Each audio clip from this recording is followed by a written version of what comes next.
جا دووهەم لە سیفەتە بەرزەکانی ئیبراهیم پێغەمبەر بریتی بۆ لەوەی کە خاوەنی پەیمان و بەڵێن بووە، ئەوەی کە فەرمانی پێکراوە بە چاکترین شێواز جێبەجێ کردووە و گوێڕایاڵی کردووە. بۆیە خوای گەورە لە وەسفیدا دەفەرمێت وئیبراهیم الذی وەفا، ئەو ئیبراهیمەی کە هەرچی فەرمانی پێکرا بوو وەفای هەبوو بەرامبەر بە هەموو پەیمانەکانی خوای پەروەردگار،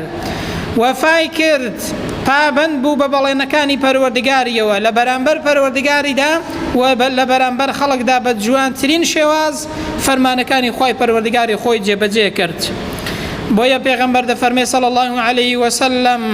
لا ئیمانە لمن لا ئەمانەتە لە،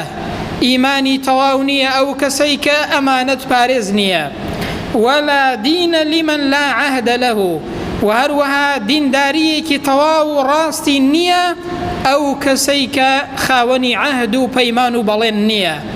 بەڵێن بەرامبەر بەخوای پەروەردگار، وەفاکردن و جێبەجێکردنی بەڵێنەکان بەرامبەر بەخوای پەروەردگار،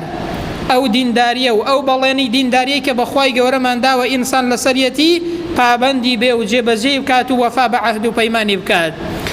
دووهەمین جێبەجێکردنی عەهد و پەیمان بەرامبەر بە ئینسانەکان، بەرامبەر بە خەڵک لە کاتێکدا پەیمانێک دەدەی وعدێک دەدەی ئەمانەتێکت لەلایە